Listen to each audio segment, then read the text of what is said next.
Missiles are flying. Key military sites are being bombed. And hope for a ceasefire is diminishing.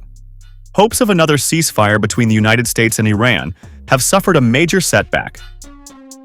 According to the New York Times, Iran has rejected a ceasefire proposal sent by U.S. President Donald Trump and delivered to Tehran by Iraqi Prime Minister Ali al-Zaidi during a high-level diplomatic visit.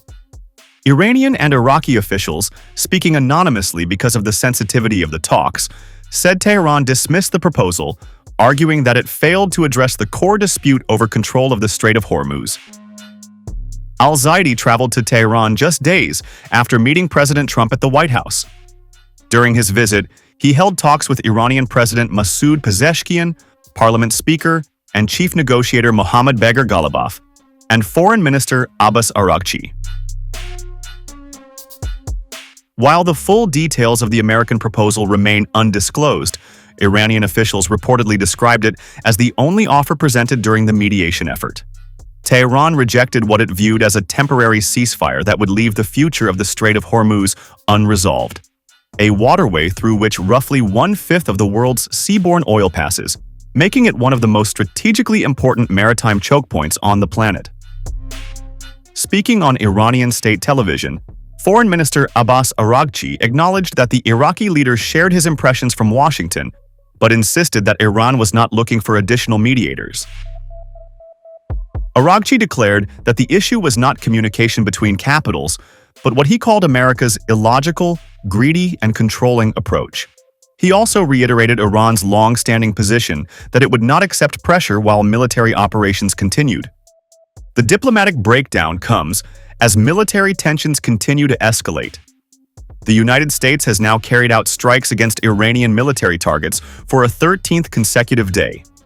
U.S. Central Command says the campaign is aimed at degrading Iran's military capabilities and ensuring freedom of navigation through the Strait of Hormuz, following repeated attacks on commercial shipping. President Trump has also intensified his warnings. He has threatened to strike Iranian civilian infrastructure, including bridges and power plants, if Tehran continues targeting vessels in the Strait of Hormuz, saying every new attack on commercial shipping would trigger another American response. Trump has also indicated he is weighing an even larger military operation if Iranian attacks continue. We're doing very well against the Islamic Republic of Iran. We're doing extremely well. They would like to do something, but I say they're not ready yet. They need more of the same. They're not ready yet. They got some evil intentions. We cannot let them have a nuclear weapon. Iran has answered with threats of its own. Foreign Minister Araghchi warned that any strike on Iranian infrastructure would be met with retaliation under what he described as an eye-for-an-eye doctrine.